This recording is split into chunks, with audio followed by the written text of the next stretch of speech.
कि कैसा ये हादसा है मेरी जिंदगी के साथ, कैसा ये हादसा है मेरी जिंदगी के साथ। मैं हूं किसी के साथ, मेरा दिल किसी के साथ। भारत के प्रधानमंत्री से बड़ी विनम्रता पूर्वक पूछना चाहता हूं, देश के प्रधानमंत्री को 73 साल की उम्र में तीसरी बार प्रधानमंत्री बनना है, लेकिन किसान का बेटा नौजवान सेना में 4 साल की नौकरी करेगा। ये भेदभाव क्यों है? मान्यवर, 5,000 रुपए की ट्रेनिंग 500 बड़ी कंपनियों में आप देंगे। मुझे भारत की 100 कंपनियां आप बता दीजिए जिसमें एक कंपनी में आप 4,000 ट्रेनी रख सकते हैं। तो 10 करोड़ रेहड़ी पटरी वाले पूरे देश में हैं, उनका कोई योगदान नहीं है क्या? मान्यवर, आपकी सरकार उनको भी फूटी आंख से देखना नहीं चाहती। आपने रेहड़ी पटरी वालों को कहा अपने नाम के आगे नेम प्लेट लगाओ, अपने नाम के आगे नेम प्लेट लगाओ। हिंदुओं की, मुसलमान, दलितों के पीछे आदिवासी हो, क्या हो ये बताओ। अरे अभी हमको जेल में भेजा है, कल तुमको जेल में आना है, तुम सबको जेल में आना है। जेल का बजट बढ़ा दो। हमारे कुछ दोस्त जो कभी इधर हुआ करते थे, अब वो उधर चले गए हैं। उनके लिए चंद पंक्तियों से अपनी बात शुरू करूंगा कि कैसा ये हादसा है मेरी जिंदगी के साथ, कैसा ये हादसा है मेरी जिंदगी के साथ। मैं हूं किसी के साथ, मेरा दिल किसी के साथ। तो जो लोग उधर चले गए मान्यवर, उनका दिल हमारे साथ है, भले वो किसी के साथ हो। मान्यवर, इस बजट का बहुत ढोल पीटा जा रहा है कि बड़ा क्रांतिकारी, बड़ा अच्छा बजट, बड़ा विकसित भारत का बजट है। यह बजट क्या है मान्यवर? पूरे देश को पता चलना चाहिए कि भारत माता की सेना रक्षा के लिए जो बजट आता है, उस बजट में कटौती करने का काम किया गया। 9.6% से घटाकर 9.43% किया गया। भारत का अन्नदाता किसान, जो अपने खून पसीने से देश को चलाने का काम करता है मान्यवर, उसका बजट, कृषि का बजट 3.2% से 20% से घटाकर 3.15% किया गया। स्वास्थ्य का बजट, हिंदुस्तान 144 करोड़ लोगों का देश है मान्यवर, लेकिन बड़े अफसोस के साथ कहना पड़ रहा है कि स्वास्थ्य का बजट 1.97% से घटाकर 1.85% किया गया। ट्रांसपोर्ट का बजट 11.48% से घटाकर 11.28% किया गया। पेंशन, जहां एक तरफ पुरानी पेंशन की बहाली की मांग हो रही है, लाखों कर्मचारी सड़क पर हैं और मांग करते हैं कि पुरानी पेंशन बहाल किया जाए, इस सरकार ने पेंशन का बजट 5.20% से घटाकर 5.04% करने का काम किया। एनर्जी का बजट 2.10% से घटाकर 1.42% करने का काम किया। वैज्ञानिक विभाग का बजट 0.7% से घटाकर 0.6% करने का काम किया। फूड सब्सिडी का बजट 4.38% से घटाकर 4.25% करने का काम किया। नॉर्थ ईस्ट के विकास का बजट, मणिपुर की तो चर्चा आपने नहीं की, लेकिन नॉर्थ ईस्ट के विकास का बजट आपने 0.13% से घटाकर 0.12% करने का काम किया। सामाजिक कल्याण, जिसमें आपका बिल्कुल यकीन नहीं है, उसका भी बजट आपने घटाया। 1.22% से घटाकर 1.17% करने का काम किया। आपने फर्टिलाइजर का, खाद का बजट 3.88 से घटाकर 3.4% करने का काम किया और फूड सब्सिडी आपने घटाने का काम किया। यह है आपके विकसित भारत के खोखले बजट की सच्चाई। हर वर्ग को आपने चोट पहुंचाने का काम किया मान्यवर। आप कहते हैं आप दुनिया की 5वीं बड़ी अर्थव्यवस्था है, 5वीं बड़ी अर्थव्यवस्था है। अरे ये तो सच्चाई बताइए कि ये 5वीं बड़ी अर्थव्यवस्था किसके लिए है? आपने चंद पूंजीपतियों का 16 लाख करोड़ रुपए माफ किया। ये इस देश की सच्चाई है। आपने 16 लाख करोड़ रुपए पूंजीपतियों का माफ किया। आपने 14 देश के प्रधानमंत्रियों ने जितना कर्जा लिया उससे दोगुना कर्जा अकेले आपकी सरकार ने लिया। आपने 150 लाख करोड़ रुपए कर्जा लेने का काम किया, देश को कर्ज में डुबाने का काम किया। मान्यवर, मैं बताना चाहता हूं इस सरकार से किन किन वर्गों को उम्मीद थी। इस सरकार से उम्मीद थी देश के अन्नदाता किसानों को कि आप एमएसपी दोगुना करेंगे। आपने एमएसपी दोगुना नहीं की, आपने किसानों की फूड सब्सिडी का काटने का काम किया, फर्टिलाइजर सब्सिडी काटने का काम किया, कृषि क्षेत्र को देने वाले बजट को खत्म करने का काम किया। बेरोजगारों को उम्मीद थी, 10 साल में आपने कहा था मान्यवर 20 करोड़ नौकरियां देंगे, 20 करोड़ नौकरियां आपने नहीं दी।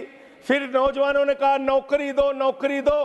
फिर आपने कहा पकौड़ा तल लो, पकौड़ा तल लो। फिर आपने कहा पान की दुकान लगा लो, पान की दुकान लगा लो।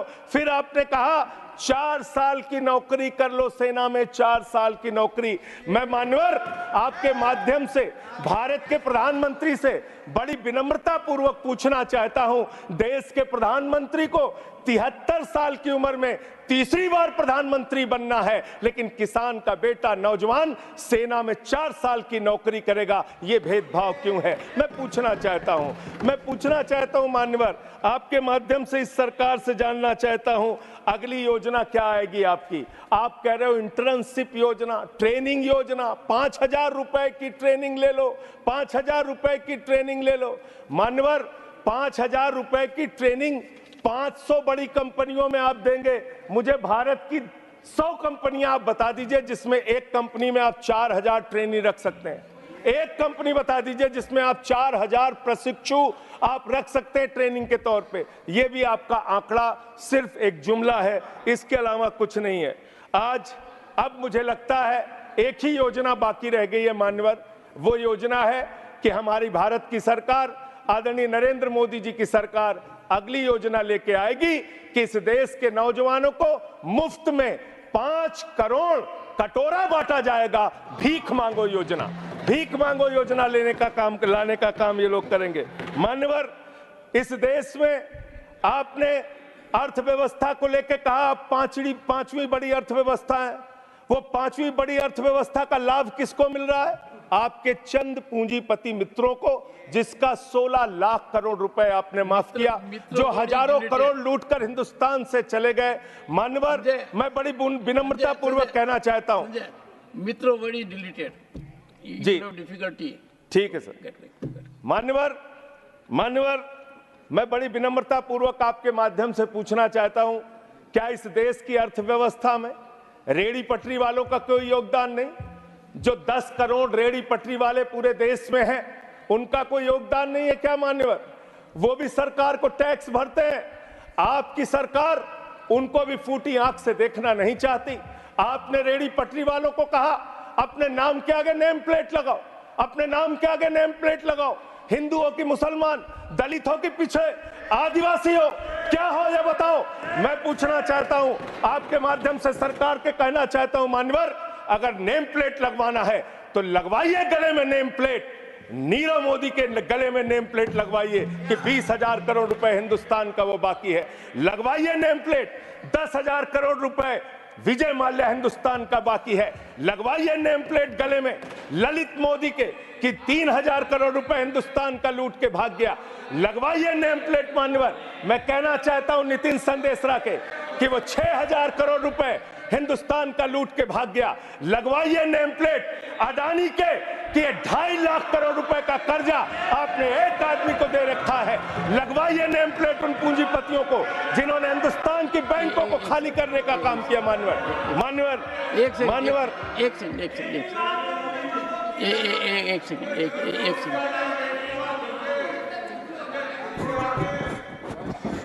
सेकंड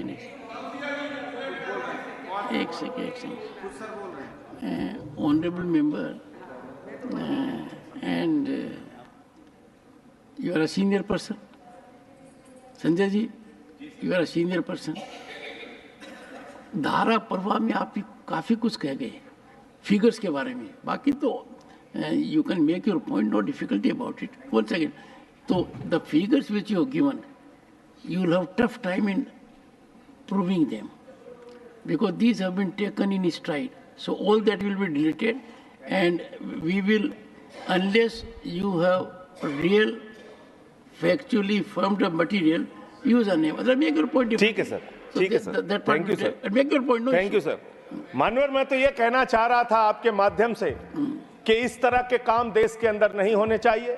भारत एक धर्मनिरपेक्ष राष्ट्र है और हम जानते हैं अपनी सामाजिक व्यवस्था में, मैं जानता हूं इनके मन में दर्द होगा मान्यवर, अभी चुनाव हारे हैं ये उत्तर प्रदेश में, तो वहां पर अगर कोई बोर्ड लगाएगा जाटव ढाबा, एक सेकंड, जाटव ढाबा कोई लगाएगा, कोई अपने ढाबे के आगे अगर वाल्मीकि ढाबा लिखेगा तो आप लोग उसके यहां खाने नहीं जाओगे। मैं जानता हूं आपकी मानसिकता। आप वो लोग हैं जिन्होंने भारत के तत्कालीन राष्ट्रपति श्री रामनाथ कोविंद जी को प्रभु श्री राम के मंदिर के शिलान्यास में नहीं बुलाया। आप वो लोग हैं जिन्होंने मौजूदा राष्ट्रपति श्रीमती द्रौपदी मुर्मू जी को राम मंदिर के उद्घाटन में नहीं बुलाया। आप दलितों से, पिछड़ों से, आदिवासियों से, अल्पसंख्यकों से, मुसलमानों से नफरत करने का काम करते हैं। ये आपकी सच्चाई है। इसलिए नेम प्लेट मत लगवाइए।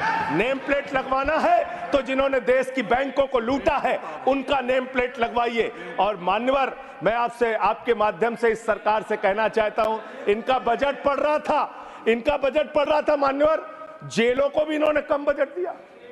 अरे जेल का बजट तो बढ़ा दीजिए, 300 करोड़ रुपए जेल का बजट बढ़ा दीजिए। अरे अभी हमको जेल में भेजा है, कल तुमको जेल में आना है, तुम सबको जेल में आना है। जेल का बजट बढ़ा दो, जेलों को ठीक कर दो, अगला नंबर तुम्हारा है, तुम्हें जेल में आना है, इसलिए कम से कम जेलों को तो ठीक कर दो, अगला नंबर तुम्हारा। मैं जेल के बजट पे बोल रहा हूँ मानवर, मैं जेल के बजट पे बोल रहा हूँ। 300 करोड़ दिया, इनको जेल में आना है। वन सेकेंड, सदन के नेताजी से मैं अनुरोध करूंगा कि ये बहुत मार्मिक अपील है जेल का बजट बढ़ाने के लिए, और इस पर आप गौर फरमाइए। धन्यवाद सर, धन्यवाद सर, ठीक है ना, धन्यवाद सर। एक पृष्ठभूमि भी है मान्यवर, इसका ध्यान रखा जाएगा। अध्यक्ष महोदय, इन्होंने न्यायपालिकाओं के लिए जो बजट रखा वो नाकाफी है। 5 करोड़ केसेस पेंडिंग है इस देश के अंदर और 6 लाख लोगों को पूरे देश में जेलों में रखा गया है, जिसमें करीब 76% अंडर ट्रायल हैं। इसका मतलब आपका मकसद न्याय दिलाना नहीं है, आपका मकसद किसी मामले की सच्चाई तक पहुंचना नहीं है, आपका मकसद है पकड़ पकड़ के एक एक व्यक्ति को जेल में डालना। आपने दिल्ली के मुख्यमंत्री को, जिनकी शुगर 36 बार 50 से नीचे जा चुकी है, आपने दिल्ली के मुख्यमंत्री को पकड़ के जेल में डाल दिया। नहीं मानवर, अब इनको बार बार मौका मत दीजिए, मुझे अपनी बात पूरी करने दीजिए। I am not yielding sir, I am not. आपने 2 बार कहा, हैबिट बना लिया इन्होंने सर। दिल्ली के मुख्यमंत्री को सर इन्होंने पकड़ के जेल में डाल के रखा। दिल्ली के शिक्षा मंत्री को इन्होंने 2 साल से जेल में रखा। दिल्ली के स्वास्थ्य मंत्री को इन्होंने 2 साल से जेल में रखा। आप एक एक विपक्ष के नेता को पकड़ पकड़ के जेल में डालते हैं। हेमंत सोरेन को मुख्यमंत्री को जेल में आपने रखा, संजय रावत को जेल में रखा, अनिल देशमुख को जेल में रखा, सबको पकड़ पकड़ के आप जेल में रखते हैं। बंगाल के 3 मंत्रियों को आपने पकड़ के जेल में रखा। आपका मकसद ट्रायल कराना नहीं, न्याय दिलाना नहीं, आपका मकसद हम लोगों को पकड़ के जेल में रखना है। जितना जेल में डालोगे, मैं आपसे कहना चाहता हूं, जितना जेल में डालोगे उतना गर्त में जाओगे। जिसने भी ये राजनीति की है उसका समापन हो गया है। अभी 240 पे पहुंचे हो, कल 24 पे पहुंचोगे, इसके बाद 2 पे भी आओगे। मैं तो 1-2 मिनट और मैं बस कह के अपनी बात खत्म करूंगा, मेरे टाइम में से उसको काट लीजिएगा। मान्यवर, भेदभाव की बात, सबसे भेदभाव इनको करना है। मुसलमानों से भेदभाव, सिखों से भेदभाव, ईसाइयों से भेदभाव, दलितों से भेदभाव, पिछड़ों से भेदभाव, और अब राज्यों से भेदभाव, राज्यों से भी भेदभाव, महिलाओं से भेदभाव, राज्यों से भेदभाव। क्या भेदभाव किया सर इन्होंने? 2,32,000 करोड़ रुपए, 2,32,000 करोड़ रुपए दिल्ली के लोगों ने सरकार के केंद्रीय खजाने में टैक्स के रूप में दिया, जीएसटी और इनकम टैक्स के रूप में। बदले में हमको कितना मिलता है? 0। 9 साल से आप दिल्ली को बजट नहीं देते। पंजाब के लोग, बस मेरे में से काट लीजिएगा सर, 1-2 मिनट काट लीजिए, पार्टी के उसमें से काट लीजिएगा। पंजाब के लिए सर, पंजाब का किसान अपना खून पसीना बहा के खेत में गेहूं पैदा करता है, धान पैदा करता है। आपने 8,000 करोड़ रुपए पंजाब के विकास का पैसा रोक रखा है, विपक्ष के राज्यों का पैसा आपने रोक रखा है। ये भेदभाव क्यों कर रहे हैं आप क्यों कर रहे हैं? आप लिखते हैं राज्यों के विकास से देश का विकास है, ये आप राज्यों का विकास कर रहे हैं। एक एक करके टारगेट करके विपक्षी राज्यों के साथ आपने भेदभाव करने का काम किया। और अंत में कोई मुझे कह रहा था सारे बजट कम किए, शिक्षा के बजट को भी आपने कम कर दिया। मैंने इन लोगों से कहा शिक्षा से इनका कोई लेना देना नहीं है, शिक्षा से इनका कोई लेना देना नहीं। मान्यवर, क्यों लेना देना नहीं है? क्योंकि दिल्ली विश्वविद्यालय में मनुस्मृति पढ़ाने जा रहे हैं ये लोग। मनुस्मृति पढ़ाएंगे कि दलितों के, पिछड़ों के, जिनको आप शूद्र कहते हैं, आप शूद्र कहते हैं, अगर वो श्लोक सुन लेंगे तो उनके कान में पारा आप कैसे डालेंगे? ये पढ़ाई आप कराने जा रहे हैं दिल्ली विश्वविद्यालय में, ये पढ़ाई आप कराने जा रहे हैं। इसलिए मान्यवर, मैं आपसे यही कहना चाहता हूं, ये बजट हिंदुस्तान के किसान के खिलाफ है, ये बजट हिंदुस्तान के नौजवान के खिलाफ है, ये बजट हिंदुस्तान के व्यापारियों के खिलाफ है। ये बजट सिर्फ और सिर्फ मोदी जी के मित्रों के लिए बनाया गया है, मित्रों के लिए बनाया गया है, मित्रों के लिए बनाया गया है। The later part will not go on record. हाँ।